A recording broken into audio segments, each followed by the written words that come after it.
Hello everyone and welcome to the live Q&A with me, Professor Michael Scott. It is the 25th of August. How time flies. I hope that you are all well and that you've had a chance for something of a summer holiday. As you may have guessed from looking at Instagram and Twitter posts over the last week or so, I was away up in Scotland on the Isle of Mull, and we were exploring fantastic, pristine, white sandy beaches, crystal clear seas, although absolutely freezing cold as well, and seeing an awful lot of sheep that kept crossing our path on the terrifyingly narrow roads of the Isle of Mull. But it was absolutely beautiful, and I hope that you guys have all had a chance to get away and get a bit of respite as well. Hello, Karen. Hello from New York. Thank you so much indeed for tuning in. Let us know, as ever, where you are around the world tuning into this podcast. It's absolutely fantastic to hear from you.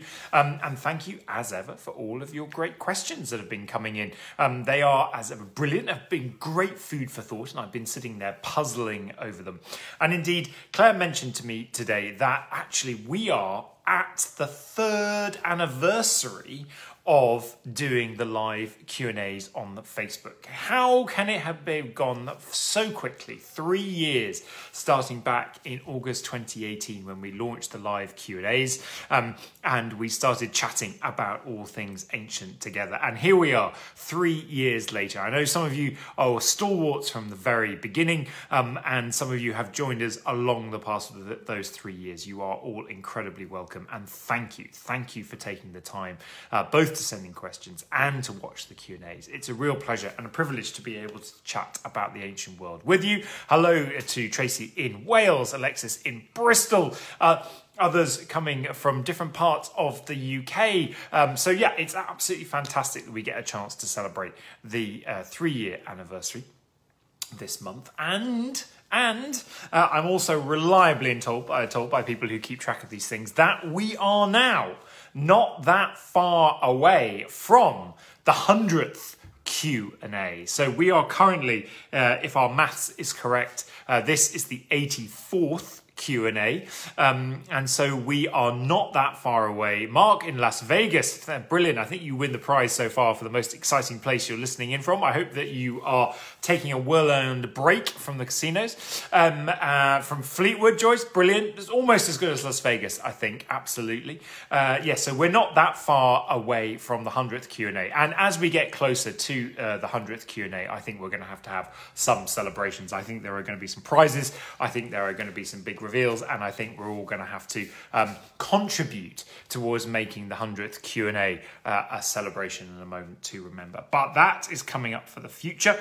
Right now, let's enjoy the fact that we are an incredible community, and I would also just like to take this chance, the 3-year anniversary, to say thank you, not only for taking time with the Q&A, but also, of course, of engaging with the Facebook page and, of course, engaging with the own Classics community, Professor Michael Scott Classics community page, which you guys make what it is. So just a reminder about that, if you have joined the page and if you watch the Q&As, but you haven't yet joined the Professor Michael Scott Classics community group, then do join. That is a page entirely run by you guys, and where you get to discuss and share all the things you guys like about the ancient world as well. And kind of, it's been fantastic to see the membership grow of that page, and also kind of all the great discussions that you have been having.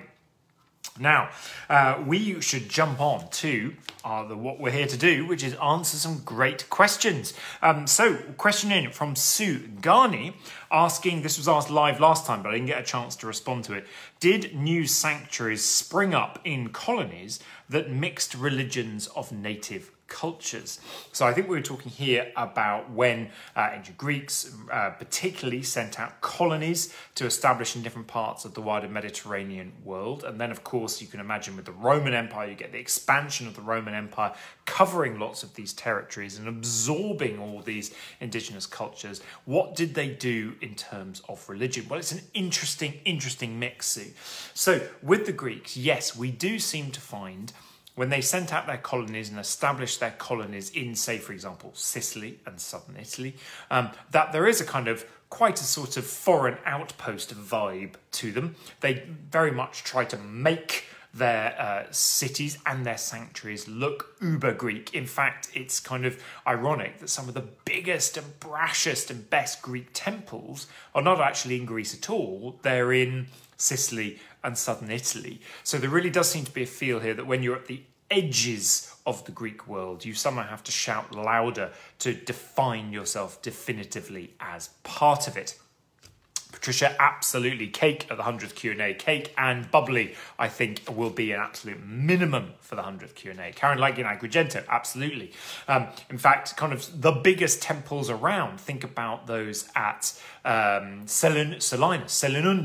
Absolutely gigantic Greek temples. So there's almost, because you're on the edge, a restatement of your identity linking you to the centre.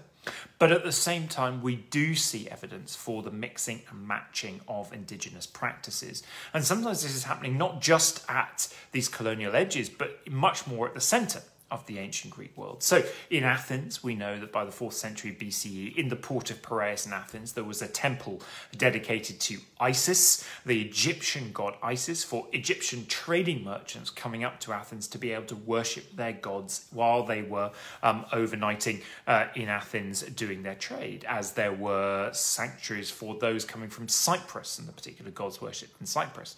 And then if you look on the island of Delos, one of my favourite places in the Aegean, that is an absolute smorgasbord of different mini sanctuaries dedicated to different gods. So to the Egyptian god Isis and the Egyptian god Serapis, but also altars to a whole series of wacky Eastern gods as well as a synagogue. And in time, kind of lots of other sanctuaries as well. And what's interesting about some of these is that, particularly those of Egyptian gods Isis and Serapis, they seem to actually have been run as official cults by Athenians. So kind of wanting to make space for these foreigners coming to the island, but also wanting to keep control over how this cult unfolded, so there could be no secrets at any point in time. So absolutely fantastic range and mix. And then in the Roman world, with the Roman Empire and Roman Britain, we see the development, for instance, of the Romano-British temple, where actually the architecture of the classic Roman temple gets changed to incorporate that which is much more familiar to the kind of indigenous British tribes at the time, creating a whole new mix and acculturation of Romano-British religious worship. So absolutely brilliant question and lots of food for thought. Thank you so much indeed. Sarah Scotty has been in touch. So here's a question for you guys. A machine has been invented that can bring only one classical age person to the modern age to advise a modern ruler. But since no one has decided who it should be, the job is ours, both to choose the ancient person and the modern person they're coming to advise. Right, so send in your thoughts live now if you've got them, or send them into the Facebook page and we'll send out a list of all the best duos. It's a bit like Plutarch's Lives, isn't it, where he compares a Greek and a Roman statesman and sort of brings them together to compare. Here we have to choose an ancient who should advise a modern. Ooh, now kind of like, who should we have? Like, I don't know, the obvious kind of candidates are, who would Boris Johnson want? Well, he'd want Pericles, wouldn't he? But the question is, who do we want advising whom? And I would like some kind of sensible voice to come through. I think we need a few sensible voices right now. So I'm thinking maybe some kind of voices from Athens that didn't get the look in that they desired. Some of the kind of 4th century generals and political leaders that were voices of moderation that we need. Absolutely. We need them to come back and advise us in the modern world. Perhaps someone to come and whisper in the ear of Gareth Southgate for the next one. Alexander the Great to come and advise Joe Biden, says Clive. Well, there's an interesting mix, particularly with everything going on in the world at the moment, particularly, of course, in Afghanistan. Alexander the Great advising Donald Trump. Could we just do a straight swap? Wow, the idea of Donald Trump dressed as Alexander the Great or being advised by him is quite horrific thought, I think, in many ways. But thank you for these great ideas coming in. Perhaps we can get, what about Socrates, bringing back a Socrates to advise on kind of the best way to lead the life. That might be Aristotle could come back in, absolutely, Lorraine. That's a really nice idea as well. We could bring in some of the great Olympic victors, perhaps, as well, that kind of advise the English football team on how to absolutely just go that final couple of inches to win the next cup that they are taking part in. Yes, I think kind of a bit of Socrates, that would be nice. Maybe Herodotus, a kind of cultural, historical view. This idea of Herodotus kind of always put forward that culture is king, cultural relativism. I think that would be very useful in today's world, a bit more of that. I think we can probably do without Thucydides. I always think he might be quite boring to talk to and get advice from, but kind of maybe a Xenophon kind of figure from the 4th century BC. He might be quite interesting to have a chat with as well. Keep your thoughts coming in. Archimedes to advise car manufacturers on how to go green. I love that, Tracy. That's a great idea. Archimedes, we need some kind of great new contraption and invention. Odysseus. Fiona suggests Odysseus to advise the UK Transport and Travel Minister. That's absolutely brilliant. I love it. Do we think that his delays of 10 years getting home are nothing compared to the current, particularly kind of rail infrastructure? I think that's brilliant, Fiona. Thank you so much. Homer for J.K. Rowling. Absolutely, that kind of thing. We can create some kind of epic poem version of Harry Potter out of this. I think that would be brilliant. The Spartans to mentor the English football team. A nice kind of, I don't know if we quite want them going the full Spartan style honours on the football pitch, but I like the idea, Patricia, very much indeed. So Sarah, thank you so much. What a great question. Keep your thoughts coming in and we'll do a kind of good list of them on the Facebook page. Love it. Another great question has come in from Mariam Zaidi. Now, apologies if I mispronounce your surname. Mariam's asked this. Who's the most cowardly man in ancient Greece? What an interesting question. Who's the most cowardly man in ancient Greece? Again, I want to hear your thoughts on who you think might get this title. Who's the most cowardly man? Now, I'm going to have to make sure that between your comments on who of the ancient and modern advisors we should bring back and who is your candidate for kind of the most cowardly man, kind of the Phil's talking about Spartan naked football could catch on. I think let's leave this to one side. This is an avenue, Phil, we don't really want to go down kind of in any way, shape or form. But who is the most cowardly man in ancient Greece? Really interesting question. Could we call Achilles, for instance, for being in some ways cowardly, for sort of sulking by his tent in the Iliad for so long and refusing to fight? Or do we need to think about some of the generals or statesmen in Athens like Demosthenes, who argued for war against Philip of Macedon, but then is said to actually have run away from the battlefield when actually that kind of battle came along? Alexis thinks Paris was a bit lily-livered. There was an Olympian competitor who killed his opponent, says Eliza. Was that cowardly? Well, no, because he actually, I think, was it... You're quite right. The dead competitor was declared the winner because he hadn't broken the rules, whereas the live competitor was said to have lost because he'd broken the rules. There you go. So not necessarily cowardly, but he was a rule breaker. Naughty, naughty, naughty man. And so kind of he can't quite be declared cowardly. But someone, Paris is a really good example. Someone who didn't have the gumption when it was needed kind of at all. Keep your thoughts coming in, Mariam. That's a great question. Who's the most cowardly man in ancient Greece?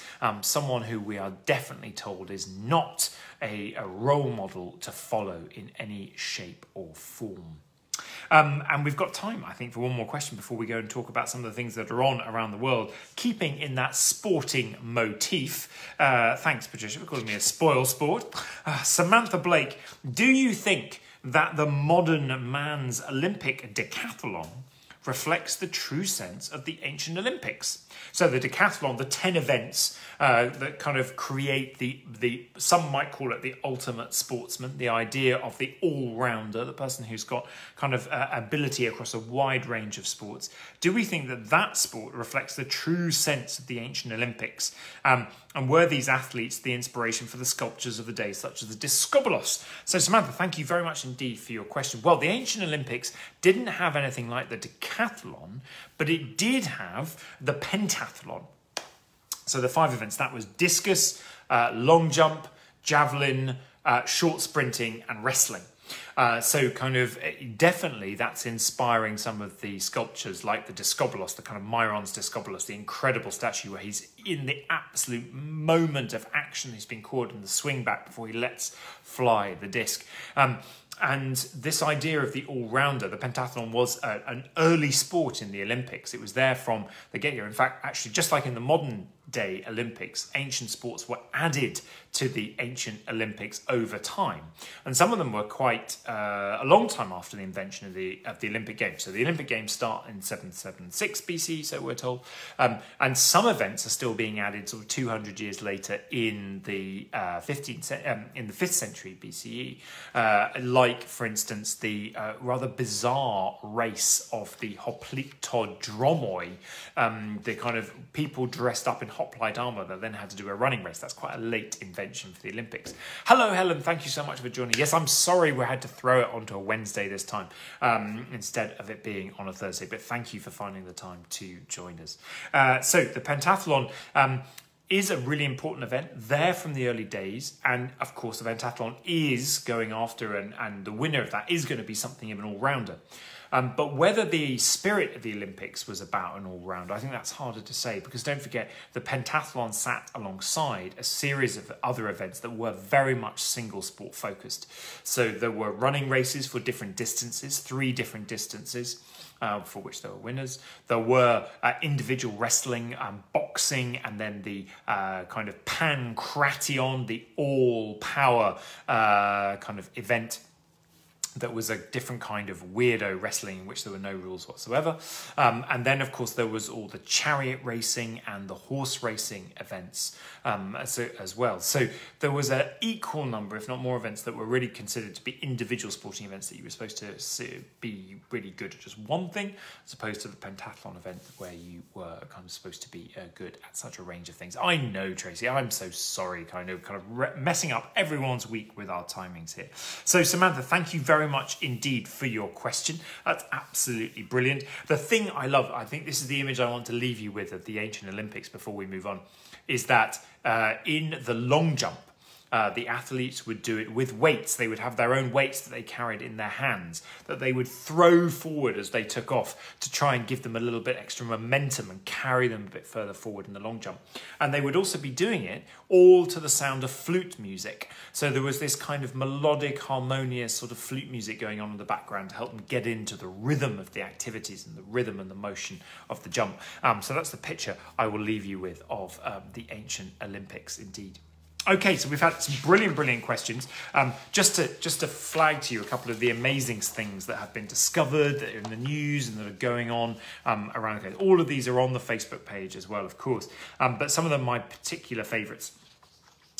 Well, starting with very serious and very sad events, of course, that have been going on in Greece over the last weeks with the incredible wildfires that have been spreading and engulfing areas around Athens, down in the Peloponnese, lapping at the ancient site of Olympia, but also in Evia as well. And my heart goes out to everyone affected by these fires in Greece. Absolutely terrible times. And we hope that they are slowly coming under control and that the worst is now behind us. But of course, kind of fingers crossed that we don't see any more kind of major wildfires setting off, not just in Greece, obviously, at this time of year, but actually in a number of different locations around the world. Back here in the UK, the Carlisle, we drove past actually Carlisle, or as we went up north, their Roman bathhouse is to be excavated after they have received a National Lottery Heritage Fund grant of £99,000, £99,900 to be precise in order to be able to make a brilliant new site of their Roman remains. So hopefully that'll be something for us to go and see before too long. Hadrian's Wall. A new section of Hadrian's Wall has been found underneath Newcastle city centre. This is absolutely brilliant. Hopefully we'll be able to go and see some of that as well before too long. And then this, I think, has been extraordinary at Pompeii, the discovery of this new grave. Now, it's the remains of a guy called Marcus Venerius Secundio. Now, this means that he was a former slave, becomes a freedman, but then he seems to have really risen up through the ranks in Pompeian society. And we found not only his grave, but partially mummified remains of his body. Yes, they found a visible ear and bits of his white hair. So he died at about the age of 60. We've got parts of his body, we've got his grave, and we've got his tombstone. And this is absolutely fascinating because the inscription on it really shows quite how proud he was of everything he'd been able to achieve. And so he, after he was liberated, he was custodian of the Temple of Venus. He built soon after the creation of Pompeii as a Roman colony. He joined the ranks of the Augustales, College of Priests, and he actually says that he financed entertainment events in Greek and in Latin. Now, this is phenomenal new evidence for the fact that Greek was not only read and understood in Roman kind of times, but in the city of Pompeii specifically, but actually was being spoken and being performed. Entertainment events were being performed in Greek as well. So this is a whole new kind of slice of life and aside of what was going on in Pompeii, all through the grave of good old Marcus Venerius Secundio. Absolutely fantastic. Thank you, Marcus. What's on and what's happening around the world? So if you can get to the exhibition at the Fitzwilliam Museum in Cambridge, that's going from the 28th of September, so you've got a bit of time to plan your visit. There is going to be a brilliant exhibition of the Sacup warrior people. Now, I've been talking a number of times about the importance of all these nomadic pastoralist tribes that live across the steppe, running across the north of all these sedentary empires that we spend so much time talking about in the ancient world, of the Han, the Chinese, of the Persians and the Parthians in Asia, and then of course the Greeks and Romans in the Mediterranean, amongst others. But actually the steppe communities to the north, all the different nomadic pastoralists, of which the Sacup were one, were incredibly important, wealthy, and very, very, very interesting in terms of all their material culture that they chose to surround themselves with. And this Fitzwilliam Museum exhibition has some of the extraordinary golden objects that this group kind of associated themselves with. Definitely worth going to see. The Cheltenham Literary Festival's coming up in October, first couple of weeks of October, and there is a plethora of good ancient world speakers, from Mary Beard through to Judith Barringer, Mark Morris, Jennifer Saint, Charlotte Higgins, Natalie Haynes, all going to be there. Do get along to that if you can. Greg Jenner has got a new book coming out called Ask a Historian, 50 Surprising Things That You Always Wanted to Know. Kind of like a version of our ancient Q&A here indeed. So do have a look at that when that comes out at the end of October. And Helen Lovett, who is an old friend and colleague of mine from Cambridge, is published In Search of the Argonauts, The Remarkable History of Jason and the Golden Fleece. There is a podcast, you might have heard of this, by the Ithaca Bound podcast. Yes, it's by me. We're all about ancient Delphi. I just can't stop talking, can I, about ancient Delphi a little bit. And of course, the History Hit Ancient podcast series continues apace with my personal favourite this time, The Rise of Hannibal. That's with Dr. Eve MacDonald, so do have a tune in and a listen to that. I also want to flag to you an event that's coming up that hopefully you can come along to live, face-to-face, in the next couple of weeks. Now, up in Coventry, you may be well aware that Coventry is City of Culture for 2021, and the University of Warwick, where I work, is doing a great deal of work to help celebrate this. And in fact, in my role as the director of the Warwick Institute of Engagement, we are leading something called the Resonate Festival, which is a 12-month-long festival. Each month we have a different theme, and there's a series of events happening in and around Coventry City Centre. Now, in September, our theme is Words and Voices, and in fact, I'm co-organising one of the events on Sunday, the 19th of September, which is going to be all about celebrating languages, the power of languages in a city where there are over 100 different languages spoken. It's Coventry. And we're going to be starting with the fact that Coventry once upon a time spoke Latin. Yes, we're going to be talking about the Romans in Coventry and then coming all the way through to the modern world. And this is very much a family fun day on Sunday the 19th of September that's going to be held at the Assembly Festival Gardens in Coventry. So if you Google Words and Voices, Coventry 2021, Languages and Life Stories or Assembly Festival Gardens, you'll find the online website with all the information. Do come down with your kids because there'll be lots of interactive hands-on activities to do with languages. Print your own t-shirts, kind of work out where the roots of words come from. How do you translate different animal noises into different languages? It's really weird. What happens when Google Translate completely fails? Alongside a series of brilliant talks about Coventry's changing accent as well as about all the different languages spoken in Coventry. And alongside that, there's going to be a whole series of workshops that you can join in as well, thinking about the different life stories that need to be taught about in Coventry itself. So do come along and join us. It's all absolutely free. We're just there to celebrate Coventry as a city of culture. So if you're anywhere near the area on Sunday the 19th of September, do come down from 11 a.m. and join us. I'll be there and I look forward to seeing you. So have we got time for another question or two? Yes, we've got a good bit of time for another question or two. Lee Edmonds saying he visited the Bloomberg Mithraeum yesterday. Definitely on the list. You should definitely get there if you can. He was struck by the juxtaposition of ancient and modern.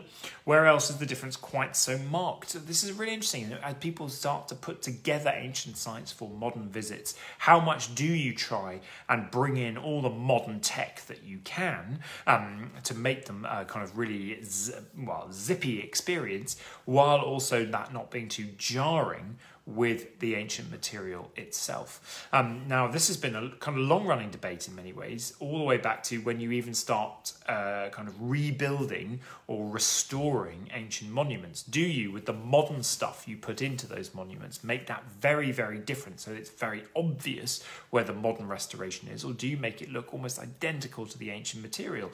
And one of the monuments that always sticks in my mind is the Olympieion at ancient Olympia. Now, this was actually set up by Philip of Macedon, the father of Alexander the Great.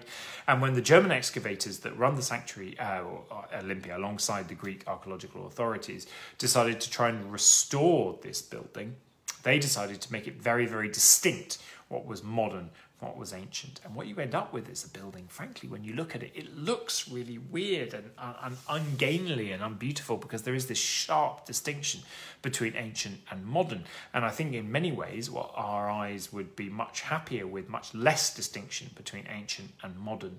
And that's what they've tried to do with the Parthenon restoration, the ongoing restoration there.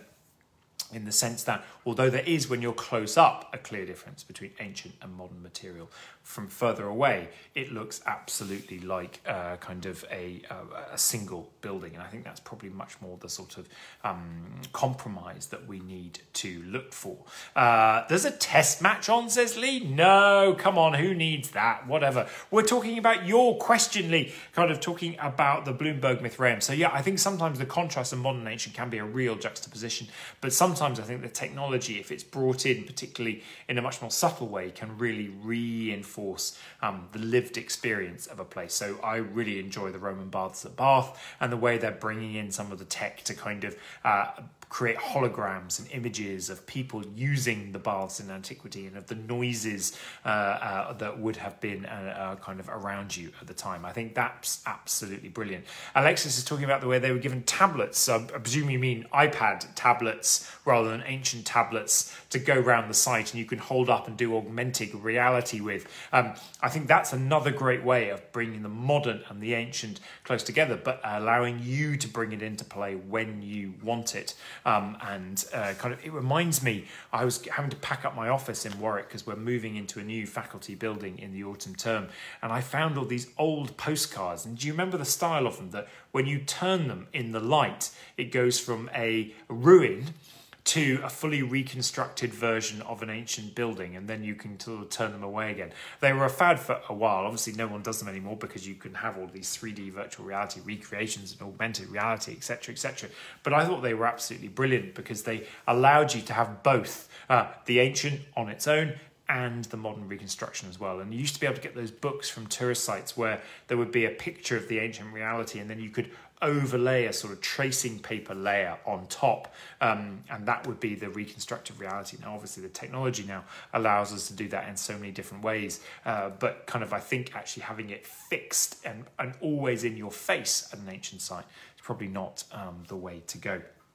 Okay, we've got time for one more quick question. Have we got time just to jump in with one more quick question? Okay, Chantal de Brion has asked this. In antiquity, were the fates called the Moira? Yes, indeed they were, Chantal. So they're kind of the fates, the Moira, were the incarnations of destiny. They were there to make sure that people lived out their lives according to their predestined fates, which were predestined by the laws of the universe. So they weren't themselves setting the fate of each individual. They were there to make sure that people lived out their lives according to those lots and those predestined outcomes. Alongside, of course, Zeus, king of the gods, who was the guider of destiny. Now, the number of fates kind of changes a lot, but you have Clotho, the spinner, you have Lachesis, the allotter, and you have Atropos, the unturnable, kind of the three kind of names that eventually get associated with them. So there you go, Chantal. Yes, indeed, the fates are watching us. Thank you so much indeed. We're running out of time now, aren't we? We must stop. So next time, we're back to a Thursday, you'll be pleased to know. Thursday, the 9th of September at 5 p.m. I look forward to seeing you then. Do look up the information. We'll put some on the webpage. Excuse me. It's a 3rd anniversary sneeze to say happy anniversary for the 3rd anniversary of this Q&A podcast. Thank you again for taking the time to join me, and we look forward to seeing you on Thursday, the 9th of September at 5 p.m. And until then, stay safe. All the best. Take care. Bye.